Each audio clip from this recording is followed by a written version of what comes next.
네, 안녕하세요. 진사로입니다. 2026 수능 대비 한국사 3등급 맞춤형 개념 강의. 오늘은 그 8번째 시간으로 일제의 침략과 항일운동, 1900년대에 있었던 일에 대해서 함께 공부해 보도록 하겠습니다. 자, 먼저 일제 침략 과정, 즉 우리나라의 국권이 일제에게 슬슬 이제 넘어가게 되는 그 과정을 좀 살펴볼게요. 자, 여기는 텐션을 높일 수가 없을 것 같습니다. 자, 먼저 한일 의정서인데요. 요건 이제 1904년이에요. 이제 일제가 대한제국을 상대로 강제로 맺게끔 강요했던 조약입니다. 자, 일본의 한반도 군사적 요충지 사용. 예, 그러니까 일본이 우리나라에 있는 군사 지역을 자기 마음대로 사용할 수 있는 그런 이제 권리를 허가한 조약이다. 이렇게 보시면 되겠어요. 그러니까 이때 이제 일본은 러시아하고 전쟁을 벌이려던 때였습니다. 자, 그 다음에 이제 제1차 한일협약. 이제 요것도 같은 해, 1904년인데, 뭐 연도는 기억하실 필요 없어요. 자, 요때는 이제 고문 정치가 시작이 됩니다. 이 고문이라는 건 이제 그 어떤 일에 대해서 이렇게 자문을 해주는 높은 사람. 그러니까 뭐 어떤 기업체나 이런 데 고문이 있잖아요. 그 높은 사람. 이제 막 원로급의 뭐 이런 분들. 이제 그런 고문을 뜻하는 건데, 이제 이때 고문이 두 명이 들어와요. 재정 고문으로 메가타, 외교 고문 스티븐스. 이렇게 두 사람이 오는데, 이 자세한 얘기는 뒤에서 말씀드리겠지만 이 메가타는 화폐 정리 사업을 했던 사람이에요. 이제 경제적인 주권을 일본한테 넘기는 그런 역할을 했던 인간이고, 이 스티븐스는 외교 고문이라고 나와 있죠. 이제 뭐 여기저기 돌아다니면서 전 세계 돌아다니면서 왜 대한제국은 일본의 식민지가 되어야 하는가 이딴 소리를 씨부리고 다녔던 사람인데 나중에 죽죠. 이제 뒤에서 말씀드리겠습니다.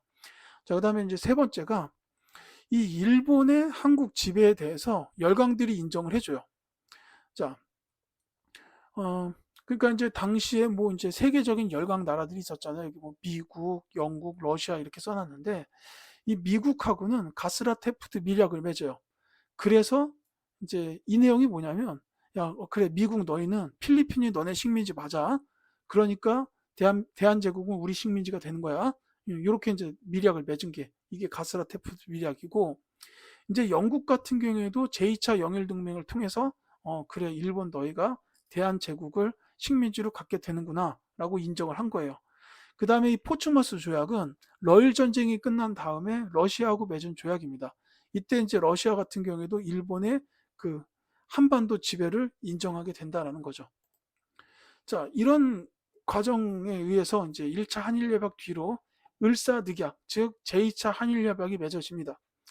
자, 여기 이제 제가 을사오족 5명을 뻘겋게 써놨죠. 지금 이제 이 화면에 빨간 글씨가 아마 여기밖에 없을 거예요. 이완용, 이지용, 이근택, 박재순, 권중현. 요 5명이 을사오족이라고 부르는 당시에 조약을 체결했던 대신들입니다. 어, 이 관련해 가지고 요게 그 덕수궁 중명전 이제 덕수궁에 가보시면 중명전이라고 이게 이제 좀 조선 거 같지 않게 생긴 그런 건물들이 있어요. 그 중에 이제 중명전은 무료로 개방이 되어 있습니다. 여기 들어가 보시면 1층을 딱 들어가자마자 뒷골이 확 땡겨요. 왜냐하면 이 5사람이 앉아 있어요. 이제 그 을사늑약이 맺어지는 그 순간을 재현을 해놨습니다. 이 덕수궁 중면전에서 맺었어요. 그러니까 그 자리 거기다가 재현을 해놨어요. 그러니까 그 을사오적하고 그 다음에 일본 대신들 마주 앉아 있는 요게 이제 거기 나와 있습니다. 그래서 이제 열이 확 받는데 어쨌거나 이 5사람을 제가 빨간색으로 써놓은 의도는 아마 아실 거예요. 이름을 외우지는 못하더라도 이렇게 이제 자꾸자꾸 보고 눈여겨보고 이러면서 역사 속에 박제를 해놨으면 하는 이제 그런 마음이 있습니다.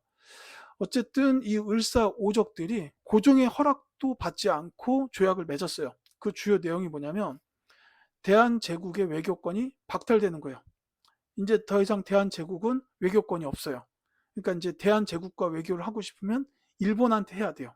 이제 이렇게 된 거고, 그 다음에 이제 통감부. 앞에서 1차 한일협약 때는 고문 정치가 시행된다 했죠. 고문들이 있었는데, 이제는 이제 본격적인 내정 간섭, 전 분야에 걸쳐서 내정 간섭을 하기 위해서 통감부를 설치하게 되고, 이때 초대 통감으로 부임했던 사람이 바로 요 이토 히로부미입니다. 초대 통감이요. 만약에 이토 히로부미가 안중근에 의해서 죽지 않았다면 이 이토 히로부미가 아마도 조선 총독부의 초대 총독이 됐을 겁니다.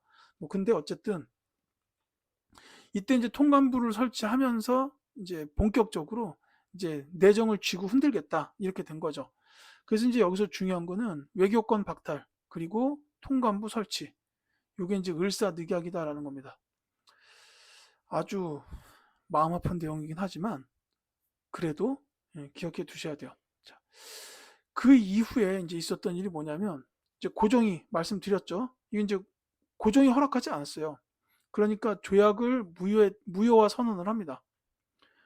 그러면서 이 을사늑약은 내가 맺은 조약이 아니다. 내가 도장을 찍지 않았다. 따라서 무효다라고 선언을 했고 이 사실을 전 세계에 알리기 위해서 네덜란드 헤이그에 특사를 파견하게 됩니다. 이분들 이름까지 아실 필요는 없겠지만 간혹 본문으로 나오는 경우가 있어요. 이준, 이상설, 이위종 이런 분들이 이제 헤이그에 특사로 파견이 됐습니다. 그러니까 이제 이 을사늑약의 부당함을 알리기 위해서 특사가 간 거예요. 그런데 이 사실을 한 일본이 이 헤이그 특사 활동을 계속 방해를 했고 그 다음에 이제 고종한테는 외교권도 없는 나라의 황제가 무슨 놈의 특사를 파견하냐라는 거를 빌미해서 이제 황제 자리에서 강제로 퇴위시켜 버려요. 일제가. 그러면서 이제 순종 황제가 이제 다시 순종이 황제로 올라가게 되죠. 그러니까 이렇게 이 을사늑약에 의해서 외교권 박탈됐고 통감부가 설치됐다. 그리고 이제 이거에 따른 결과민 영향으로 고종의 조약 무효, 헤이그 특사 파견 등이 있었다라는 요 흐름을 좀 기억해 두시면 좋겠고요. 그 다음에 제가 지난 시간에도 아간파천 그 길 예쁘다 그랬는데 그 길을 하고 이 덕수궁 중년전하고 멀지가 않습니다. 가까워요. 그리고 이제 거기 주변에 미 대사관이나 옛날 공사관들 자리 많고 가보면은 굉장히 좋은 것들 많으니까 서울 구경하실 때 꼭 가보셨으면 좋겠다라는 거 거듭 말씀드립니다. 자, 이후에 한일 신협약, 다른 말로 정미 7조약이라고 부르는 이제 조약을 맺게 돼요. 이건 1907년인데 이때는 이제 차관 정치가 시행이 됩니다. 장관 밑에가 차관이죠. 그러니까 장관은 오케이, 그래, 조선 사람, 대한제국 사람들이 장관해. 근데 차관은 전부 일본인이야. 이렇게 된 거고 이때 물론 이토 히로부미 계속 통감하고 있었어요. 그러니까 이제 그 장관 자리에 앉아 있는 대신들은 실질적으로 힘이 없었겠죠. 그래서 이제 차관 정치가 시행이 되고 또 한 가지가 대한제국의 군대가 이때 해산이 됩니다. 이제 그러니까 군권마저도 이제 다 없어진 거예요. 일본으로 넘어가는 그겁니다. 자, 이런 일들이 이제 이 한일 신협약 때 있었는데 이제 특히나 군대 해산은 이게 이제 그 정미의병으로 이어져요. 뒤에서 다시 말씀을 드릴게요.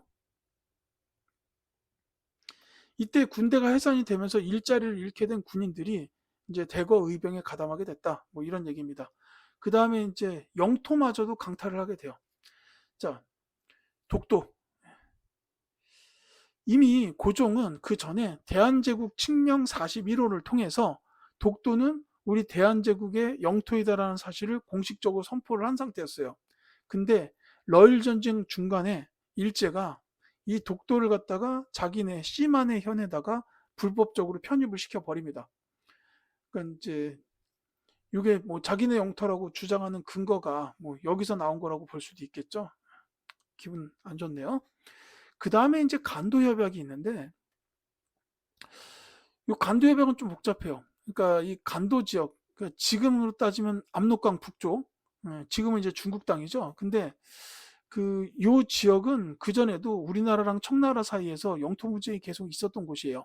그러니까는 백두산 정계비 이런 것도 세워졌던 건데 이때 이제 영토 협상을 다시 합니다. 다만 이게 1909년인데 이때는 우리나라한테 외교권이 박탈된 상태라 일본이 대한제국을 대신해서 협의를 한 거예요. 그래서 협의했다고 했던 소리가 뭐냐면 그래 이 간도 이거는 청나라 너네 땅이야 라고 인정을 해준 거예요. 우리나라가 외교권이 없다는 그것 때문에 그냥 일본이 청나라 영토라고 인정을 해버립니다. 그래서 지금까지도 중국 영토가 되어 있는 거겠죠. 이런 일이 있었어요. 그리고 이제 최종적으로 한국병합조약. 자, 1910년 8월 29일입니다. 이때부터 이제 1945년 8월 15일까지 우리나라가 일본의 식민지로 이렇게 있었죠. 그래서 이때 이제 그 대한제국이 국권이 강탈이 되고 이제 조선 총독부가 설치되면서 우리나라가 이제 일본의 식민지가 되는 이런 흐름으로 이어지게 됐다라고 보시면 되겠습니다. 자, 근데 이렇게 이제 일본한테 하나씩 하나씩 빼앗겨 가다가 결국 나라까지 넘어가게 되는 요 일이 벌어지던 시기에 그럼 우리 사람들이 가만히 있었겠습니까? 아니죠. 이때 조상님들은 다양한 방법으로 저항을 하셨습니다. 이제는 그 저항 활동에 대해서 항일 활동 및 의병 운동으로 함께 살펴보도록 할게요. 자, 먼저 을사늑약에 대한 항거입니다. 자, 을사늑약이 체결되자마자 민영환 요 분이 이제 당시에 그 굉장히 유능한 외교관이었어요. 어떻게든 이제 대한제국이 수립되기 전부터 어떻게든 우리 조선이 일본에게 넘어가는 것을 막고자 굉장히 외교적으로 많은 노력을 하셨던 분입니다.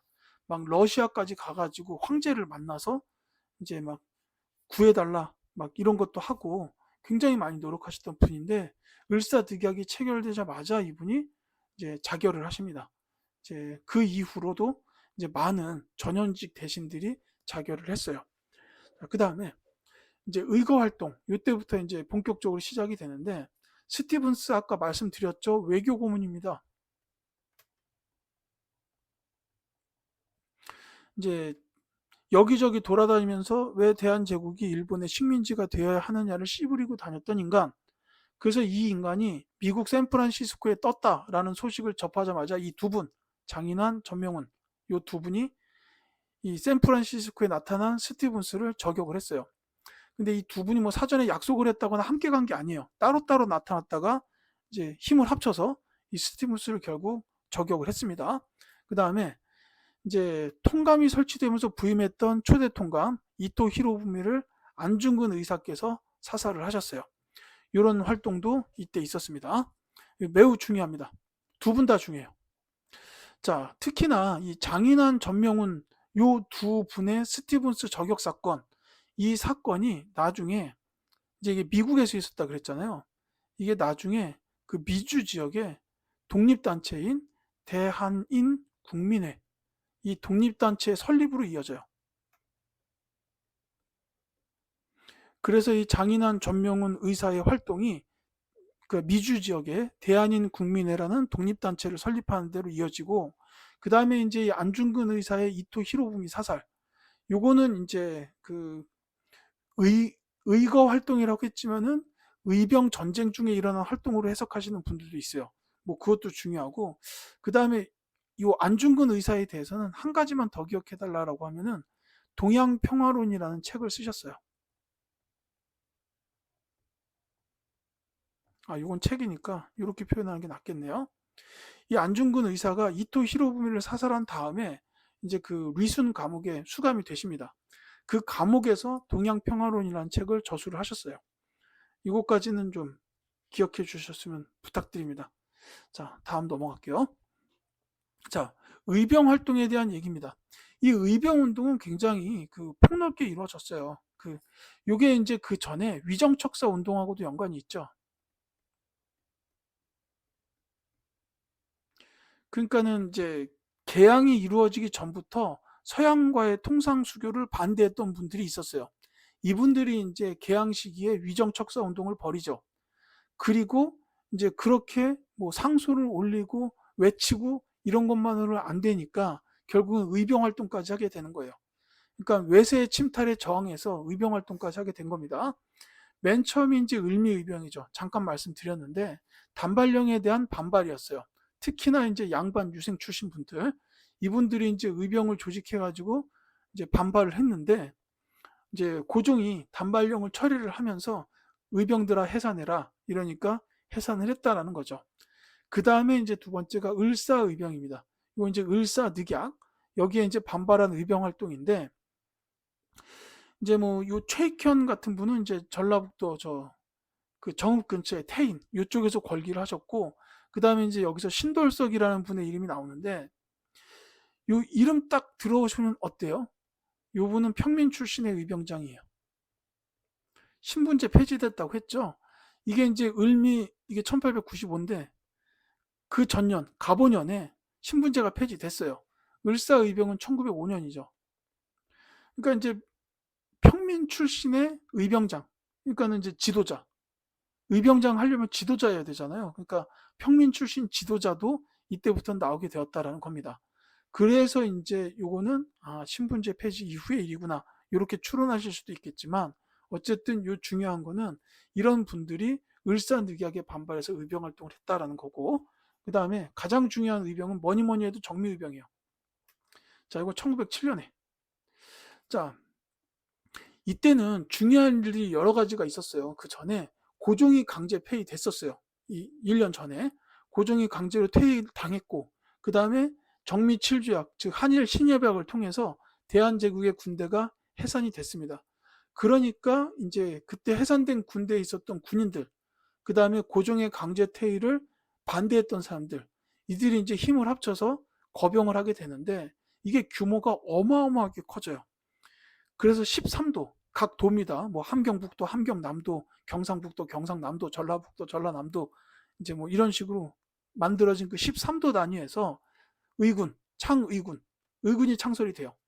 그러니까 그만큼 규모가 컸다는 얘기요. 도 단위로 다 부대가 만들어졌을 정도로. 그래서 이 어마어마하게 커진 요 창의군, 의병들이 서울 진공작전을 전개합니다.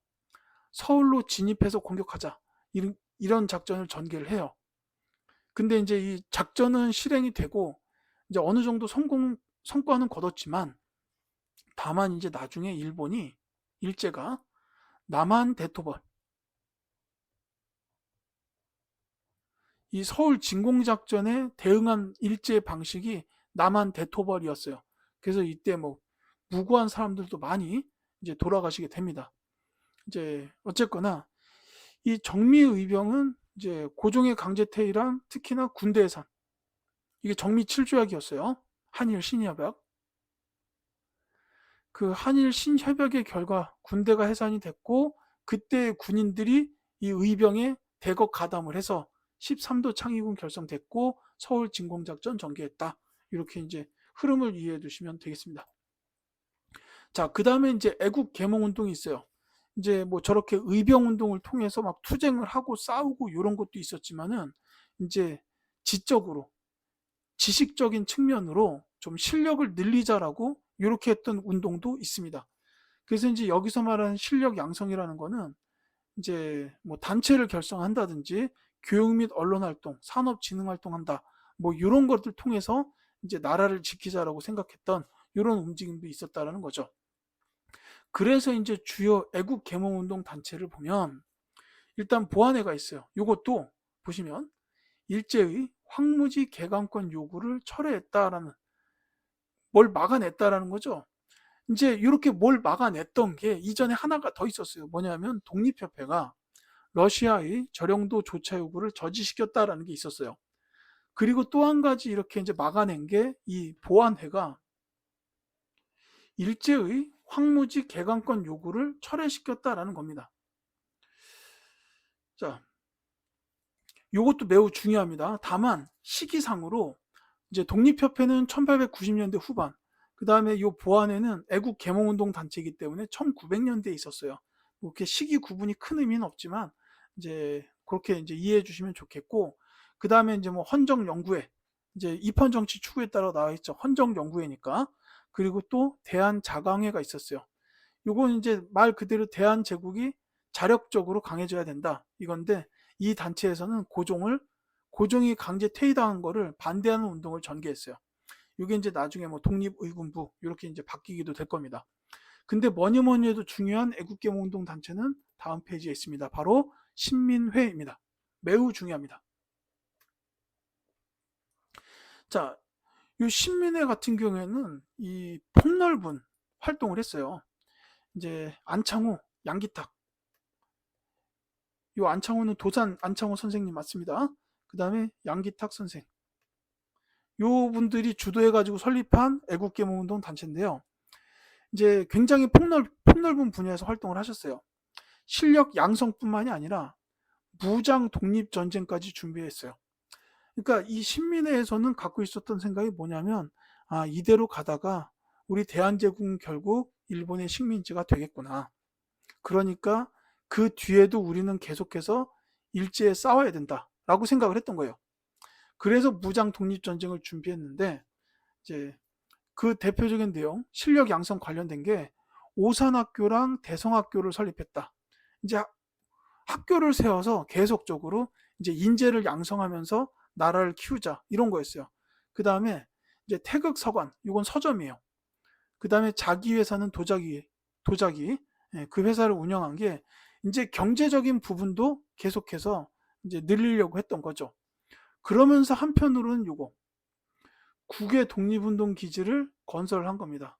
아까도 말씀드렸지만 신민회에서는 이러다가 우리는 일제의 식민지가 되겠구나라고 이미 예상을 했던 것 같아요. 그래서 이 독립운동 기지를 국외에다가 만주 지역에다가 신흥 강습소를 세우게 됩니다. 이 내용 전부 중요합니다. 그러니까 이 신흥 강습소는 특히나 나중에 신흥 무관학교로 바뀌어요.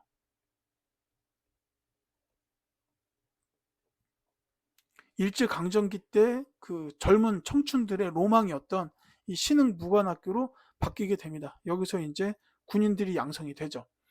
자, 어쨌든 이 신민회는 굉장히 폭넓은 활동을 했는데 좀 기억하셔야 됩니다.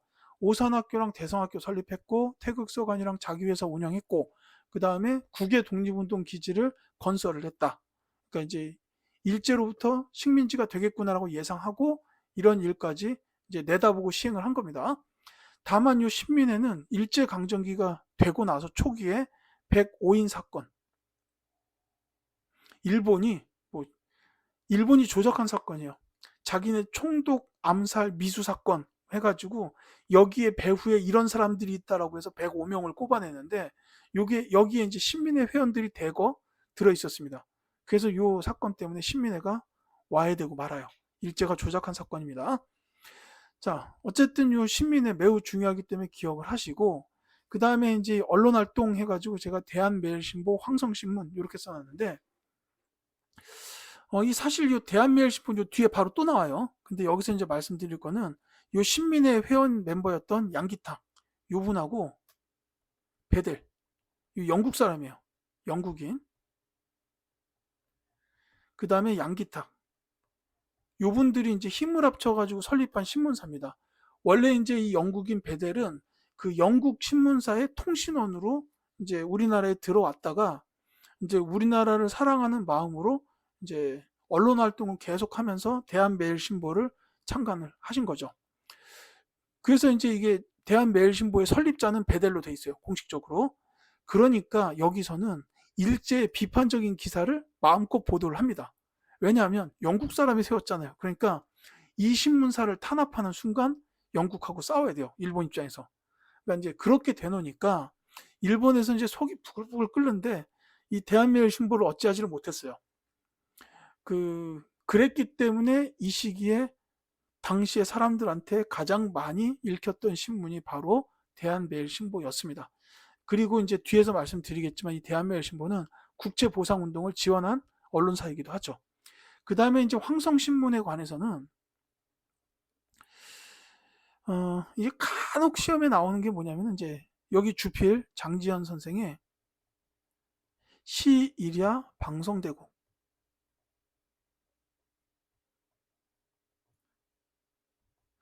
을사늑약이 체결된 직후 사설이에요.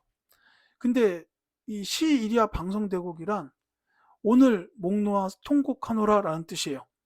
그러니까 이게 사설이 원래 그런 게 아니잖아요. 막 감정이 들어가는 게 아닌데 이때 장지현 주필께서는 이제 감정을 넣어가지고 막 가슴이 막 아픈 그런 사설을 쓰셨다. 이렇게 된 게 이제 장지현 선생의 사설 시일야 방송대국이 실린 이 신문이 바로 황성신문이고 제가 이걸 시험에서 본 적은 없는데 이 황성신문은 또 한 가지가 그 여성의 권리 신장하고 관련된 신문사기도 해요. 이건 그냥 혹시 제 수업을 듣는 학생들한테 상식적으로 그냥 말씀드리고 싶은 건데 여권 통문이라는 글이 있어요. 정권 통문. 이 여성의 권리에 관한 문장입니다. 이 글을 최초로 게재한 신문사가 바로 황성신문이에요. 이게 이제 우리나라의 그 여성 관련된 권리 신장 쪽이 이제 이때부터 처음으로 이제 중앙 언론에서 다뤄지기 시작했다.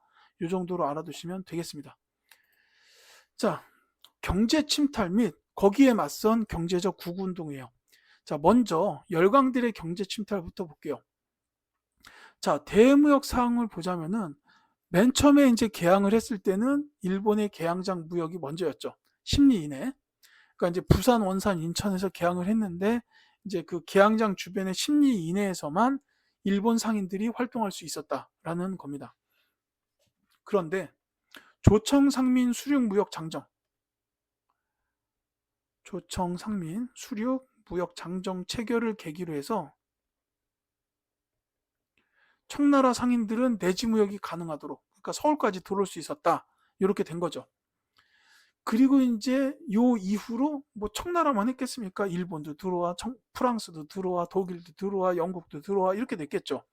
그러니까 이제 그런 게 점점점 하나가 이루어지면 더 심한 거 하나가 되고 더 나간 거 하나가 되고 뭐가 이렇게 점점 심화되잖아요. 그러니까 이제 열강들이 이권 침탈을 하게 되는 겁니다.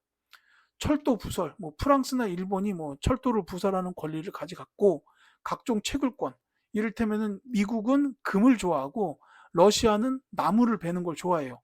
이제 그런 채굴권들을 막 여기저기서 가져가요. 그러니까 지금 말씀드린 것도 벌써 프랑스랑 일본은 철도 부설, 미국하고 러시아는 채굴권 막 이렇게 말씀드렸잖아요. 이런 것들이 하나하나 다 이렇게 외국한테 뺏기는 거죠. 예. 이제 이런 식으로 계속 이제 침탈 당하는 겁니다. 그 다음에 이제 메가타의 화폐 정리 사업. 요 메가타가 아까 그 고문 정치할 때 말씀드렸던 그 재정 고문이죠. 자, 백동화를 일본 화폐로 교환한다라는 건데 이제 우리나라의 화폐가 그 조선시대 후기의 상평통보였다가 개항기로 넘어오면서 백동화가 됐었어요. 그 백동화를 일본 화폐, 일본의 제1은행권 요 화폐로 교환을 하는 거예요. 그러니까 이때부터는 우리나라 안에서도 일본 화폐를 쓴다. 그러니까 이제 경제적으로 넘어가는 과정인 거죠, 이게. 그러니까 뭐 민족 자본의 타격뿐만이 아니라 경제권을 일본에게 이양했다 정도로 생각해도 돼요, 이거는.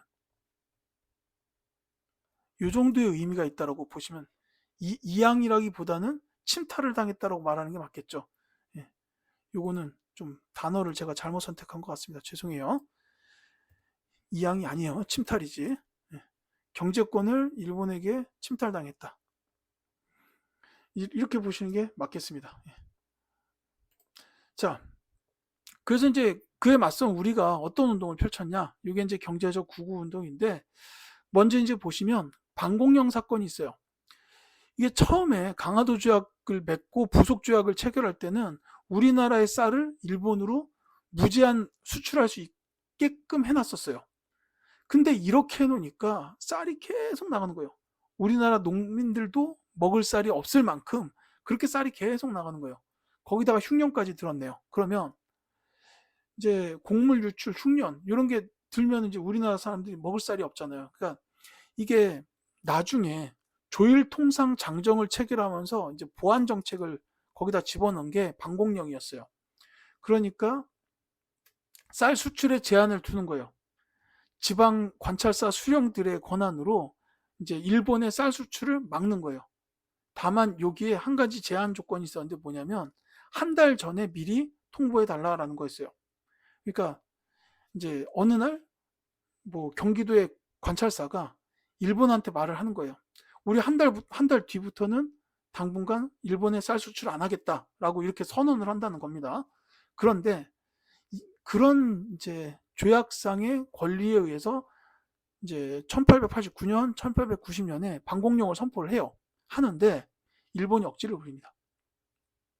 야, 우리 한 달 전에 그런 연락 받은 게 없어. 이렇게 이제 억지를 부리는 거예요. 한 달 전에 연락했는데 분명히 말했는데 연락받은 거 없다라고 억지를 부려요. 이거 많이 그랬죠? 지금도 억지 부리잖아요. 자, 그래서 결국은 이 당시엔 조선이 힘이 없잖아요. 방공령을 철회시키고 배상금 지급합니다. 이렇게 이제 흐름이 이어졌었고요. 그 다음에 우리나라 기업들 상업 및 금융자본이 성장하는 일이 있어요. 이제 상권 수호 운동, 이게 한국중앙총상회가 주도해가지고 상권 수호 운동이 벌어지게 되는데, 이때 이제 뭐 앞에서도 말씀드렸지만 막 뭐 이권 침탈도 많이 있었고, 그러니까 외국 상인들이 막 들어와가지고 막 값싸고 좋은 물건 공급하면서 우리 상인들 먹고 살기 힘들어졌잖아요. 그래서 벌이게 됐던 게 이 상권 수호 운동입니다. 그리고 상회사, 그냥 회사죠. 상회사 및 은행이 설립이 돼요. 이제 많은 상업 활동을 위해서 우리나라에서도 적극적으로 회사랑 은행이 설립이 됐는데, 은행 중에 대표적인 게 요 세 개. 대동상회, 조선은행, 대한천일은행, 이런 이제 은행들이 설립이 됐습니다. 이제 뭐 대동상회나 조선은행은 지금 남아있지 않지만, 이 대한천일은행의 경우에는 지금도 아주 큰 은행, 우리은행으로 남아 있습니다. 자, 경제적 구구운동인데요. 이제 이권 수호운동, 이제 앞에서 상권 수호운동 했죠. 이권 수호운동이 벌어졌어요. 이 두 가지 둘 다 중요합니다. 계속 말씀드렸어요. 독립협회, 러시아의 저령도 조차 요구를 처리시켰다라는 거, 이걸 저지했죠. 보안에도 일제히 황무지 개강권 요구를 저지시켰어요. 이 두 가지는 다 기억해 두셔야 됩니다. 이권 수호 운동이라고 이렇게 묶어서 부를 수도 있는데, 중요한 거는 독립협회는 러시아의 저령도 조차 요구를 저지했고, 보안에는 일제의 황무지 개강권 요구를 저지했다. 이렇게 기억해 두시면 되겠습니다. 그 다음에 이제 가장 중요한 국채 보상 운동. 자, 이건 뭐 그냥 시험에 거의 한 문제가 단골로 나온다. 25학년도 수능 시험에서도 나왔어요. 자, 이 국채 보상 운동의 경우는 간단히 말하면 나랏빛 갚기 운동이죠. 그래서 요때 우리가 왜 자꾸 이렇게 일본한테 끌려다니는가를 이렇게 연구를 해보니까, 이제 결국 일본한테 빚을 너무 많이 져서가 아니겠느냐라고 이렇게 결론을 내린 거예요. 그래서 이제 그렇게 해가지고 모인 국채보상 기성회 이런 회원들이 이 운동을 벌이게 된 거죠. 자, 저 일본에게 진 저 빚을 갚자. 그러면은 우리가 경제적으로 독립할 수 있을 거다. 이제 그렇게 해가지고 일을 벌였습니다. 그러니까 운동을 벌였습니다. 그게 이제 대구에서부터 사상돈이라는 분이 주도해가지고 이제 이 운동이 벌어졌어요. 그리고 이 운동은 대한매일신보 등 언론의 지원을 받습니다. 제가 아까 대한매일신보 말씀드리면서 그 여기는 일제에 대한 굉장히 비판적인 논조를 유지했다, 이렇게 말씀을 드렸죠. 그러니까 이제 국제보상운동이 벌어졌다 하니까 이 대한매일신보에서 매일매일 이 국제보상운동에 가서 보도를 했어요. 그러니까는 이 대한매일신보 읽는 독자들 많다 그랬죠. 이 독자들이 다 읽고 나도 몇 푼 해야지, 나도 몇 푼 해야지 막 이래가지고, 어떤 분들은 담배도 끊고 어떤 여인들은 자기 그 반지도 빼고 가지고 내고 막 이랬다고, 이런 것들이 시험에 본문으로 많이 나왔어요. 그래서 국제보상운동이 본문에 나오고 선지에 대한매일신보 등 언론의 지원을 받았다. 이렇게 이제 그 전까지 많이 출제가 됐었고요. 25학년도 수능에서는 대한매일신보가 본문에 나오고 국제보상운동을 지원하였다로 나왔어요. 자, 어쨌든 중요한 거는 이 국제보상운동, 즉 일본으로부터의 나랏빚 갚아서 독립을 이룩하자는 이 운동은 대구에서부터 시작됐고, 대한매일신보 등 언론의 지원을 받았다라는 이 사실 매우 중요하니까 꼭 기억해 두십시오. 다만 이 당시에는 일본이 통감 정치를 시행하는 때였어요. 그래서 이제 이 통감부에서 계속적으로 이 운동을 방해해서 결국은 뜻이 이루어지지 못했다, 이런 안타까운 점이 있습니다. 자, 오늘 배웠던 내용들에 대해서 좀 핵심 부분을 정리할게요. 안타까운 내용들이 많죠. 자, 안타깝다 하더라도 우리의 역사입니다. 기억하셔야 돼요. 을사늑약의 경우에는 이제 중요한 골자는 두 가지, 외교권 박탈과 통감 정치가 있었어요. 자, 그리고 이 을사늑약의 이제 부당함을 알리기 위해서 고종이 네덜란드 만국 평화회의에 특사를 파견한 게 그 헤이그 특사, 그리고 이 헤이그 특사를 파견을 빌미로 내세워서 일제가 고종을 강제로 퇴위시켰다라는 이 흐름까지 기억해 주시고요. 자, 그 다음에 한일 신협약, 정미칠조약이라고 했죠.